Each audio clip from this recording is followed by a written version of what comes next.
Hi friends, నేను మీ హఫీజ్. మీరు చూస్తున్నారు తెలుగు టెక్ ట్యూబ్. ఫ్రెండ్స్, ఇవాళ వీడియోలో మనం రెండు పవర్ఫుల్ మొబైల్ మధ్యలో కంపారిజన్ చేద్దాం. ఒకటి iQOO నియో 7 Pro, ఇంకొకటి నథింగ్ ఫోన్ 2. సో మరి ఈ రెండు మొబైల్ యొక్క ప్రైజ్ల గురించి మాట్లాడినట్టయితే ఒకటి 45,000 దొరుకుతుంది, ఇంకోటి 30,000 దొరుకుతుంది. రెండింటి మధ్యలో ప్రైస్ గ్యాప్ అనేది దాదాపుగా 10,000 వరకు ఉంది. సో మీలో చాలామంది అడుగుతున్నారు ఈ రెండు మొబైల్స్లో ఏది కొనుక్కోవాలి అని చెప్పేసి.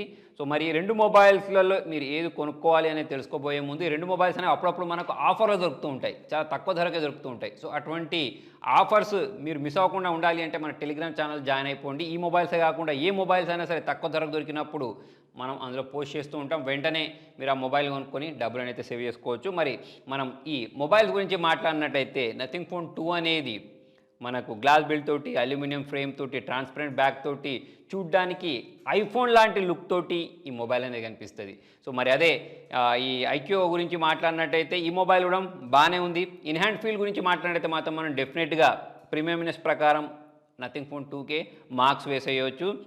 మరి దీని గురించి మాట్లాడినట్టయితే front side Gorilla Glass protection ఇస్తే, దీనిలో మనకు స్కాట్ సెన్సేషన్ యూపీ ప్రొటెక్షన్ అయితే ప్రొవైడ్ చేయడం జరిగింది. ఇక్కడ మనకు ఫ్రంట్ సైడ్ నుంచి నథింగ్ ఫోన్ 2 గురించి మాట్లాడినట్టయితే బెజిల్స్ అనేవి అన్నీ సమానంగా ఉంటాయి. అదే మనము iQOO గురించి మాట్లాడినట్టయితే కొంచెం కింది వైపు బెజిల్స్ ఉన్నాయి, పై వైపు బెజిల్స్ లేవు. సో అలా కనిపిస్తుంది. సో మరి రెండు ఇన్ హ్యాండ్ ఫీల్స్ గురించి మాట్లాడినట్టయితే ప్రీమియంగా అయితే ఇది కనిపిస్తుంది. మరి ఏది వెయిట్ ఎక్కువ ఉంది అంటే దాదాపుగా రెండు కూడా మనకు సేమ్ వెయిట్లోనే అనిపించేస్తూ ఉంటాయి.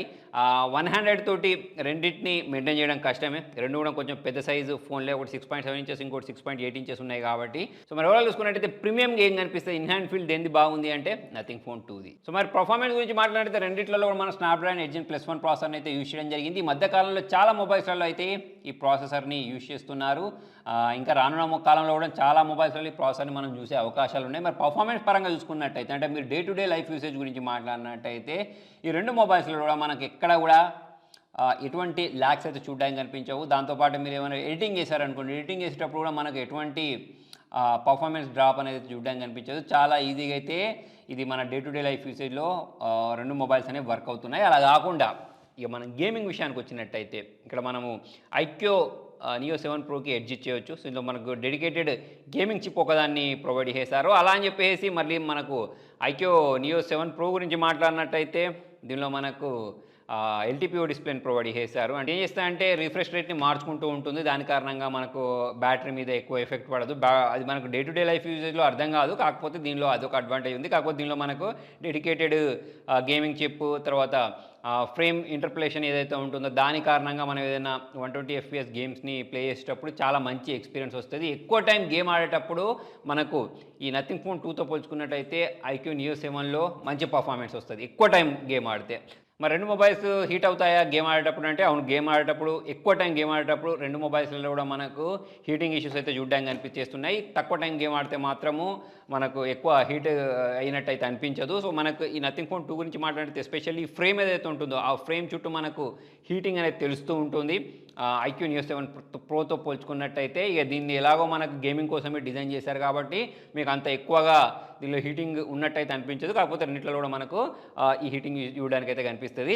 అంటే ఓన్లీ గేమ్ అనే కాకుండా మీరు ఎక్కువ టైం కెమెరా యూజ్ చేశారనుకోండి, అటువంటిప్పుడు కూడా రెండు మొబైల్స్ అనేవి హీట్ అవుతున్నాయి. సో మరి తక్కువ డే టు డే లైఫ్ యూజ్లో కొంచెం టైం మాత్రమే మనం ఫొటోస్ని క్యాప్చర్ చేస్తాం అనుకున్నప్పుడు అయితే మనకు ఆ తేడా తెలియదు. కానీ ఇప్పుడు నేను వీడియోస్ చేసేటప్పుడు కొన్నిసార్లు ఈ మొబైల్ తోటి వీడియోస్ రికార్డ్ చేస్తున్నాను, ఇంకొక యాంగిల్ కోసం ఈ మొబైల్ తోటి కూడా వీడియో రికార్డ్ చేస్తున్నాను. అటువంటిప్పుడు అయితే నాకు హీటింగ్ అయినట్టు రెండు మొబైల్స్ అనేవి అనిపించాయి. కూడా చూసుకున్నట్టయితే పర్ఫార్మెన్స్ పరంగా మనం వంక పెట్టడానికి లేదు, ఎస్పెషల్లీ iQOO నియో 7 Proకి. ఎందుకంటే దీనిలో మనకు 10,000 తక్కువకు ఈ మొబైల్ అనేది దొరుకుతుంది కాబట్టి అసలు మనం దీనికి వంక పెట్టడానికే లేదు. నెక్స్ట్ ఇక మన డిస్ప్లే గురించి మాట్లాడినట్టయితే రెండులో కూడా మనకు AMOLED డిస్ప్లేలు చూడడానికి కనిపించేస్తున్నాయి, 120Hz రిఫ్రెష్ రేట్లు చూడడానికి కనిపిస్తున్నాయి. ఈ మధ్యకాలంలో ఏ మొబైల్ తీసుకున్నా 30,000 కంటే ఎక్కువ ప్రైస్ సెగ్మెంట్లో మీకు ఇది అనేది కామన్ దొరుకుతుంది. ఇక మనం బ్రైట్నెస్ నిట్స్ గురించి మాట్లాడినట్టయితే 1600 నిట్స్ నథింగ్ ఫోన్ 2లో ఉంటే 1300 నిట్స్ మనకు iQOO నియో 7 Proలో ఉంది. కాకపోతే సర్ప్రైజింగ్లీ మనం దీన్ని అవుట్డోర్లో తీసుకెళ్ళినప్పుడు మనకు విజిబిలిటీ అనేది ఎక్కువగా iQOO నియో 7 Proలోనే చూడడానికి కనిపిస్తుంది. ఇక్కడ నథింగ్ వాళ్ళు చాలా ఇంప్రూవ్ చేసుకోవాల్సిన అవసరం అయితే ఉంది. ఇక మనము కంటెంట్ చూసేటప్పుడు యూట్యూబ్ వరకు మనకు HDR సపోర్ట్ అయితే ఉంది. కాకపోతే నెట్ఫ్లిక్స్ చూసేటప్పుడు నథింగ్ ఫోన్లో మనకు HDR చూడడానికి కనిపించదు. సో అక్కడ కూడా వీళ్ళు ఇంప్రూవ్ చేసుకోవాల్సిన అవసరం అయితే ఉంది. ఇక మన సౌండ్ క్వాలిటీ గురించి మాట్లాడినట్టయితే రెండిట్లో కూడా మనకు డ్యూయల్ స్పీకర్స్ని ప్రొవైడ్ చేశారు. కాకపోతే ఎక్కువ లౌడ్గా మనకు iQOO Neo 7 Proలో వస్తుంది. నథింగ్లో మనకు సౌండ్ ప్రకారం చూసుకున్నట్టయితే ఇంకా చాలా ఇంప్రూవ్ అవ్వాలి. మనం సాఫ్ట్వేర్ అప్డేట్ విషయానికి వచ్చినట్టయితే 4+3 మనకు నథింగ్ ఫోన్ 2లో ఇస్తారు. అంటే 4 year major updates, 3 years security patch updates ఇస్తే దీనిలో మనకు 2 years major updates, 3 years security patch అప్డేట్స్ని అయితే ప్రొవైడ్ చేస్తున్నారు iQOO వాళ్ళు. సో అప్డేట్స్ పరంగా చూసుకున్నట్టయితే సెక్యూరిటీ ప్యాచ్ అప్డేట్స్ పరంగా చూసుకున్నట్టయితే మాత్రం రెగ్యులర్గా వస్తూ ఉంటాయి. నేను ఇంతకుముందు చెప్పినట్టు నథింగ్ ఫోన్ 2లో ఇప్పుడు నేను మీతో వీడియో మాట్లాడుతున్నప్పుడు కూడా ఒక అప్డేట్ అనేది వచ్చింది. లాస్ట్ ఇయర్ వీళ్ళు నథింగ్ ఫోన్ 1 లాంచ్ చేసినప్పుడు చాలా ఫాస్ట్గా అప్డేట్స్ని ప్రొవైడ్ చేశారు. అప్డేట్ ప్రకారం మాత్రం అప్డేట్ విషయంలో మాత్రం మనం వీళ్ళకి వంక పెట్టడానికి లేదు. నెక్స్ట్ మనము సాఫ్ట్వేర్ గురించి మాట్లాడుతున్నాం కదా, వీళ్ళ యూఐ గురించి మాట్లాడినట్టయితే నథింగ్ ఫోన్ 2.0ని అసలు ఇప్పుడు ప్రజెంట్ ఉన్న ఓఎస్లలో బీట్ చేసే లేదని చెప్పేసి నాకు అనిపించింది. అంటే శాంసంగ్ వన్ యూఐకి దగ్గరగా పోటీ ఇచ్చే విధంగా అయితే నాకు ఇది అనిపించింది. సో ఎటువంటి బ్లోట్వేర్స్ లేవు, చాలా స్మూత్ అంటే చాలా స్మూత్ యూఐ ఉంది. నాకైతే పర్సనల్గా దీని యూఐ అనేది చాలా బాగా నచ్చింది. ఇక ఈ ఫన్ టచ్ ఓఎస్ గురించి మాట్లాడినట్టయితే దీనిలో మనకు బ్లోట్వేర్ చూడడానికి కనిపిస్తాయి. యాడ్స్ లేవు, కాకపోతే బ్లోట్వేర్స్ ఉన్నాయి, వాటిని అన్ఇన్స్టాల్ చేసుకోవచ్చు అనుకోండి. కాకపోతే ఇంకా సాఫ్ట్వేర్ పరంగా చూసుకున్నట్టయితే iQOO వాళ్ళు ఈ ఫన్ టచ్ ఓఎస్లో చాలా ఇంప్రూవ్ చేయాలి. ఇంతకుముందుతో పోల్చుకున్నట్టయితే ఫన్ టచ్ ఓఎస్ అనేది చాలా ఇంప్రూవ్ అయింది, కాకపోతే ఇంకా ఇంప్రూవ్ అవ్వాలి. నథింగ్ ఫోన్ తోటి కంపేర్ చేసినప్పుడు చెప్తున్నాను. ఈ నథింగ్ ఫోన్ 2 యూఐ గురించి మాట్లాడినట్టయితే అబ్బా చాలా క్లీన్గా ఉంది. ఇక మీకు వీళ్ళు ఎలాగైతే డబ్బులు తీసుకున్నారో ఆ సాఫ్ట్వేర్ ఎక్స్పీరియన్స్ అయితే వీళ్ళు పక్కా ప్రొవైడ్ చేస్తారు. వీళ్ళు ఐకాన్ ప్యాక్ అయినా కానివ్వండి, కస్టమైజేషన్ అయినా కానివ్వండి, అన్నీ మీకు చాలా సూపర్గా కనిపించేస్తాయి. ఇక మనం యూఐ ప్రకారం అయితే మనం 100కి 100 మార్క్స్ అయితే దీనికి వేసేయచ్చు. ఫ్రెండ్స్, మరి మనము 5G బ్యాండ్స్ విషయానికి వచ్చినట్టయితే 19 5G బ్యాండ్స్ అనేవి నథింగ్ ఫోన్ 2లో చూడడానికి కనిపిస్తే 8 5G బ్యాండ్స్ అనేవి మనకు ఇందులో iQOO Neo 7 Proలో చూడడానికి కనిపిస్తున్నాయి. రెండులో కూడా మనకు 4G+ సపోర్ట్ అయితే చూడడానికి కనిపిస్తుంది. కనెక్టివిటీ పరంగా ఎదుటి వాళ్ళతో కాల్ మాట్లాడేటప్పుడు మనకి రెండిట్లలో కూడా ఎటువంటి డిస్టర్బెన్స్ లేదు. కాకపోతే 5G బ్యాండ్స్ ప్రకారం చూసుకున్నట్టయితే మాత్రం దీనిలో మనకు ఎక్కువ బ్యాండ్స్ అనేవి నథింగ్ ఫోన్ 2లో చూడడానికి కనిపిస్తున్నాయి. ఇక నెక్స్ట్ రెండిట్లలో కూడా మనకు 3.5mm జాక్ని అయితే వీళ్ళు ఎగరగొట్టేసారు. నెక్స్ట్ కాకపోతే మనకు నథింగ్ ఫోన్ 2 కంటే పోల్చుకున్నట్టయితే ఈ iQOO Neo 7 Proలో ఎయిర్ బ్లాస్టర్ ఒకటి ప్రొవైడ్ చేశారు. ఏసీస్ని, టీవీస్ని మనం ఫోన్ తోటి ఆపరేట్ చేయాలి అని అనుకునే వాళ్ళకైతే ఇది యూజ్ అవుద్ది. ఇక నెక్స్ట్ నాకు మేజర్ డిఫరెన్స్ ఎక్కడ అనిపించింది తెలుసా? అన్నీ బాగానే ఉన్నాయి, ప్రైస్ కూడా మనం పక్క పెట్టినట్టయితే బాక్స్లో ఛార్జర్. సో మనకు iQOO Neo 7 Proలో 35,000 పెట్టినా సరే వీళ్ళు 120 వాట్స్ ఫాస్ట్ ఛార్జర్ని ప్రొవైడ్ చేస్తే 45,000 పెట్టినా సరే మనకు నథింగ్ వాళ్ళు బాక్స్లో ఛార్జర్ ఇవ్వట్లేదు. ప్లస్ ఇది 120 వాట్స్కి ఫాస్ట్ ఛార్జింగ్కి సపోర్ట్ చేస్తే ఇది ఓన్లీ 45 వాట్స్కి సపోర్ట్ చేస్తుంది. దీనిలో మనకు వైర్లెస్ ఛార్జర్ ఉందనుకోండి, కాకపోతే ఎంతమంది దీన్ని వాడతారనేది నాకైతే తెలియదు. నేనైతే చాలా తక్కువగా వాడుతూ ఉంటాను వైర్లెస్ ఛార్జింగ్. మీలో ఎంతమంది వాడతారనేది కింద కామెంట్లో రాయండి. ఆల్రెడీ నా ఇంట్లో వైర్లెస్ ఛార్జర్ ఉంది, అయినా కూడా కొంచెం స్లోగా ఛార్జ్ చేస్తుంది కాబట్టి వైడ్ ఛార్జర్స్నే ఎక్కువగా జనాలు ప్రిఫర్ చేస్తూ ఉంటారు. నేనైతే అలానే ప్రిఫర్ చేస్తూ ఉంటాను. ఇప్పుడు మనకి ఇది అరగంట పట్టుద్ది మొత్తం ఫుల్ ఛార్జ్ కావడానికి, ఇది గంట ఎక్కువ టైం తీసుకుంటుంది. 45 వాట్స్ ఫాస్ట్ ఛార్జర్ని మనం యూజ్ చేసినా సరే, సామ్సంగ్ ఉంది నా దగ్గర, దాన్ని పెట్టి నేను ఛార్జ్ చేస్తే గంట ఎక్కువ టైం అయితే తీసుకుంది. ఇది అరగంటలో అయితే ఛార్జ్ అయిపోద్ది. సో ఇక్కడ మెయిన్ డిఫరెన్స్ ప్లస్ బాక్స్లో ఛార్జర్ ఇవ్వకపోవడం అనేది ఇక్కడ మెయిన్ డిఫరెన్స్ లాగా అయితే నాకు కనిపించింది. ఈ నెక్స్ట్ మొబైల్స్ అనేవి మధ్య చాలామంది ఎందుకు కొనుక్కుంటున్నారంటే ఫొటోస్ కోసం. సో ఇప్పుడు నథింగ్ ఫోన్ గురించి మాట్లాడినట్టయితే దీనిలో సోనీ సెన్సార్ ఇచ్చారు, దీనిలో మనకు సామ్సంగ్ సెన్సార్ని 50 మెగాపిక్సెల్ ఇచ్చారు. రెండులో కూడా 50 మెగాపిక్సెల్ ఇచ్చారు ప్రైమరీ. అయితే చాలామంది ఏమనుకుంటారంటే సోనీ సెన్సార్ ఇచ్చిన వెంటనే మనకు చాలా అద్భుతమైన ఫొటోస్ అనేవి నథింగ్లో వస్తాయని చెప్పేసి అనుకుంటూ ఉంటారు. కాకపోతే ఇక్కడ ఆప్టిమైజేషన్ అనేది ఎంత ఇంపార్టెంట్ అనేది ఇక్కడ మనం iQOO Neo 7 Pro వాడిన తర్వాత అర్థమైపోద్ది. సో మనకు ఆప్టిమైజేషన్ ప్రకారం చూసుకున్నట్టయితే మాత్రం iQOO వాళ్ళు ఇక్కడ ఆట ఆడేసుకున్నారని చెప్పి వేసుకోవచ్చు. ఇప్పుడు మనం డే లైట్లో సన్కి అగెనెస్ట్గా ఫొటోస్ని క్యాప్చర్ చేసేసిన, లేకపోతే లో లైట్లో ఫొటోస్ క్యాప్చర్ చేసిన, మనకు ఈ ఆప్టిమైజేషన్ కారణంగా దీనిలో వీళ్ళు యూజ్ చేసిన సామ్సంగ్ సెన్సార్ అయినా సరే దీనికి గట్టి పోటీనిస్తుంది. నథింగ్ ఫోన్ 2 తోటి ఫొటోస్ క్యాప్చర్ చేసినప్పుడు అసలు బాగా రావట్లేదని నేను అనట్లేదు. నథింగ్ ఫోన్ 2లోనే మనకు డీటెయిల్స్ అనేవి ఎక్కువ వస్తున్నాయి. కాకపోతే ఇక్కడ మనకు ఆప్టిమైజేషన్ అనేది మాత్రం ఇందులోనే ఉంది. iQOO Neo 7 Proలోనే బాగుంది. నేను ఇంతకుముందు చెప్పినట్టు మీరు సన్కి అగెనెస్ట్ ఫొటోస్ క్యాప్చర్ చేసినా, లేకపోతే లైట్ కంట్రోలింగ్ అయినా, అదంతా మన నథింగ్ ఫోన్ 2తో పోల్చుకున్నట్టయితే iQOO Neo 7 Proలోనే బాగుందని చెప్పేసి నాకు అనిపించింది. దీని ప్రైస్ చూడండి 35,000, దీని ప్రైస్ 45,000. సో ఇక్కడ మనకు నథింగ్ ఫోన్ 2లో ఇక్కడ చాలా ఇంప్రూవ్ అవ్వాల్సిన అవసరం ఉందని చెప్పేసి నాకు అనిపించింది. ఒక అప్డేట్ వచ్చింది, మరి అప్డేట్ చేసిన తర్వాత ఎలా ఉంటుందో చూడాలి. నెక్స్ట్ ఇంకొకటి ఇక్కడ డిఫరెన్స్ నేను గమనించింది ఏంటి అంటే దీనిలో 50 megapixel ultra wide angle camera ఇచ్చారు. దీనిలో మనకి 8 megapixel ultra wide angle camera ఇచ్చారు iQOO Neo 7 Proలో. కాకపోతే మీకు తేడా అనేది ఎక్కువ ఏం కనిపించలేదు.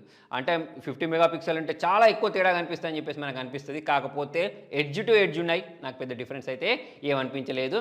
నెక్స్ట్ ఇంకోటి మనకు సెల్ఫీ క్యామ్ గురించి మాట్లాడితే 32 మెగాపిక్సెల్ సెల్ఫీ కెమెరా ఏమో మనకు నథింగ్లో ప్రొవైడ్ చేస్తే దీనిలో 16 మెగాపిక్సెల్ సెల్ఫీ కెమెరా ప్రొవైడ్ చేస్తారు. డీటెయిల్స్ ప్రకారం చూసుకున్నట్టయితే మాత్రం మనకు నథింగ్ ఫోన్ 2లోనే మంచి డీటెయిల్స్ ఉండే ఫోటోస్ క్యాప్చర్ అవుతున్నాయి. ఇన్స్టాగ్రామ్ రెడీ ఫోటోస్ కావాలనుకోండి, అంటే మీరు సోషల్ మీడియాలో పోస్ట్ చేయడానికి రెడీ ఉండే ఫోటోలు కావాలంటే మాత్రం మనకు iQOO Neo 7 Proలో చూడడానికి కనిపిస్తాయి. అంటే మనకు చాలామంది బ్యూటీ మోడ్ తోటి ఉండే ఫోటోస్ ఎక్కువగా ఇష్టపడుతూ ఉంటారు కదా, ఇదేంటంటే కొంచెం న్యాచురల్ ఫోటోస్ని క్యాప్చర్ చేస్తుంది. ఇది కొంచెం బ్యూటీ మోడ్ అప్లై చేసిన ఫోటోస్ని అయితే క్యాప్చర్ చేస్తుంది. ఇక లో లైట్లో ఫోటోస్ని క్యాప్చర్ చేసినప్పుడు నథింగ్ ఫోన్ 2లోనే మనకు చాలా డీటెయిల్ ఉండే ఫోటోస్ అయితే క్యాప్చర్ అవుతున్నాయి. నెక్స్ట్ ఇక మనం వీడియోస్ రికార్డ్ చేసినప్పుడు రెండింటిలో కూడా చాలా స్టేబుల్ వీడియోస్ రికార్డ్ అవుతున్నాయి. కాకపోతే మనం iQOO Neo 7 Pro గురించి మాట్లాడితే 4K 30 FPSలో మాత్రమే రికార్డ్ చేసుకోవస్తుంది. మన నథింగ్ ఫోన్ 2 గురించి మాట్లాడితే 60 FPS వరకు రికార్డ్ చేసుకోవచ్చు. అలానే ఫ్రంట్ క్యామ్ గురించి మాట్లాడినట్టయితే 1080p 30 FPS తోటి రికార్డ్ చేసుకుంటే నథింగ్ ఫోన్ 2లో మనం 1080p 60 FPSలో రికార్డ్ చేసుకోవచ్చు. డీటెయిల్స్ పరంగా చూసుకున్నట్టయితే నాకు నథింగ్ ఫోన్ 2లోనే బాగా అనిపించాయి. కాకపోతే ఇక్కడ ఇంకా ఈ కలర్స్ ప్రకారమైనా కానివ్వండి, లేకపోతే ఈ నైట్ మేనేజ్మెంట్ ఏదైతే ఉంటుందో దాంట్లో ఇంకొంచెం వీళ్ళు ఇంప్రూవ్ అవుతే మాత్రం చాలా సూపర్గా మనకు ఈ నథింగ్ ఫోన్ 2 అనేది ఫోటోని క్యాప్చర్ చేసేస్తుంది. ఫొటోస్ విషయంలో వీళ్ళు నథింగ్ ఫోన్ 1 గురించి మాట్లాడితే ఇప్పుడు చూసుకున్నట్టయితే చాలా ఇంప్రూవ్మెంట్ ఉంది. నథింగ్ ఫోన్ 1 లాంచ్ అయినప్పుడు కూడా ఏం జరిగింది అని అంటే ఫొటోస్ అనేవి అంత బాగా క్యాప్చర్ అయ్యేటివి కావు. కాకపోతే రాను అప్డేట్స్ వచ్చిన తర్వాత చాలా ఇంప్రూవ్మెంట్ వచ్చింది. సో అలానే ఇప్పుడు దీనికి కూడా ఒక అప్డేట్ వచ్చింది. మరి రాను అప్డేట్స్ వచ్చిన తర్వాత ఇంకా ఎలా ఉంటుంది అనేది అయితే చూడాల్సి ఉంది. ఈ రెండులో మనకి డిస్ప్లే ఫింగర్ ప్రింట్ సెన్సార్ చాలా సూపర్గానే పనిచేస్తూ ఉంటుంది. ఫేస్ అన్లాక్ కూడా చాలా ప్రాపర్గానే పనిచేస్తూ ఉంటుంది. మరి ఈ రెండు మొబైల్స్లో ఏది కొనుక్కోవాలి అని అంటే నథింగ్ ఫోన్లో కొన్ని అడ్వాంటేజెస్ ఉన్నాయి, iQOOలో కూడా కొన్ని అడ్వాంటేజెస్ ఉన్నాయి. నథింగ్ ఫోన్ గురించి మాట్లాడినట్టయితే దీని ప్రీమియంనెస్, నెక్స్ట్ చాలామందికి గ్లిఫ్ ఇంటర్ఫేస్ నచ్చుతుంది, కొంతమంది నచ్చని వాళ్ళు ఉన్నారు. నచ్చే వాళ్ళకైతే ఇది చాలా బాగా అనిపిస్తుంది. నెక్స్ట్ యూనిక్గా కనిపించే phone, nothing OS, wireless charging, ఇది కొంతమందికి యూజ్ అవ్వచ్చు, యూజ్ కాకపోవచ్చు. నాకైతే యూజ్లెస్సే అనిపించింది. అంటే ఇంకొంచెం ఎక్కువ ఫాస్ట్ ఛార్జింగ్ చేసే వైర్లెస్ ఛార్జింగ్ ఉంటే బాగుండని చెప్పేసి నాకు అనిపించింది. సో అది దీని అడ్వాంటేజ్. ఎస్పెషల్లీ ఇక దీని UIA అని చెప్పేసుకోవచ్చు. మరి ఈ iQOO Neo 7 Pro గురించి మాట్లాడినట్టయితే దీని ప్రైస్ అనేది దీనికి మెయిన్ అడ్వాంటేజ్. ఈ ప్రైస్ సెగ్మెంట్లో స్నాప్డ్రాగన్ 8 Gen Plus 1 అనేది సూపర్ ప్రాసెసర్ అని చెప్పేసుకోవచ్చు. అంటే నేను ఈ ప్రైస్ సెగ్మెంట్ ఉద్దేశించి చెప్తున్నాను. దాని తర్వాత బాక్స్లో ఛార్జర్ ఇవ్వడం అనేది వీళ్ళ ఇంకొక మెయిన్ అడ్వాంటేజ్. సో ఇది నాకు బాగా అనిపించింది. ఇప్పుడు మరి రెండు మొబైల్స్లలో ఏది కొనుక్కోవాలి అని చెప్పేసి మీరు నన్ను అడిగితే 10,000 తక్కువకు వస్తుంది, బాక్స్లో ఛార్జర్ వస్తుంది కాబట్టి నేను iQOO Neo 7 Proనే కొనుక్కోమని చెప్తాను. అలా కాకుండా నాకు బయటకు వెళ్ళినప్పుడు అందరు నన్నే చూడాలి, అదేంటి చేతిలో కొత్తగా ఐఫోన్ వచ్చిందా అని చెప్పేసి నన్ను అడగాలి అని అనుకునే వాళ్ళైతే నథింగ్ ఫోన్ 2 వైపుకి అయితే వెళ్ళొచ్చు. వీళ్ళు ఇంకొంచెం ప్రైస్ డ్రాప్ చేస్తే అంటే 40,000 కంటే తక్కువ వచ్చినప్పుడు దీన్ని కూడా మనం కన్సిడర్ చేసుకోవచ్చు. రాను వాళ్ళు తగ్గిస్తారు. ఇక అది మనం ఇంతకుముందు చాలా మొబైల్స్లో చూసినవే. నేను మీకు ఎప్పుడు చెప్పేది ఏంటి అంటే మొబైల్ లాంచ్ అయిన వెంటనే కొనుక్కోకండి. మనకు కంపెనీలు అనేవి చాలా హైప్ క్రియేట్ చేసి చూపిస్తూ ఉంటాయి, చాలా అడ్వర్టైజ్మెంట్లు చేస్తూ ఉంటాయి. మా దాంట్లో ఆ ఫీచర్ ఉంది, ఈ ఫీచర్ ఉంది అని చెప్పేసి. కాకపోతే వాళ్ళు ఇంప్రూవ్ చేసేది చాలా మైనర్ ఫీచర్సే. ఆల్రెడీ మొబైల్ ఫోన్స్ అనేవి పీక్ స్టేజ్కి వెళ్ళిపోయాయి. దీనిలో మనం కొత్త చూడడానికి ఏం లేదు. ఇప్పుడు చూడండి నథింగ్ ఫోన్లో మనం చూడదగ్గది ఏంటి వేరే ఫోన్తో పోల్చుకున్నట్టయితే అని అంటే ఈ గ్రిఫ్ ఇంటర్ఫేస్ మాత్రమే. మిగతా అంతా మీకు అవే కెమెరాలు చూడడానికి కనిపిస్తే కెమెరా సెన్సార్లు మారుతాయి కావచ్చు, కొంచెం డీటెయిల్స్ మారుతాయి తప్పిస్తే మీకు మిగతా అంతా సేమ్ టు సేమే ఉంటుంది. కాబట్టి మీరు మొబైల్ లాంచ్ అయిన వెంటనే ఫస్ట్ సేల్లోనే కొనుక్కోకండి. మీరు కొంచెం ఓపిక పట్టినట్టయితే ఇవే మొబైల్ అనేవి మీకు 5-6 వేలకు తక్కువ దొరుకుతాయి. ఇంకొన్ని రోజుల తర్వాత ఇంకా తక్కువ కూడా వీళ్ళు మొబైల్స్ని సేల్ చేస్తూ ఉంటారు.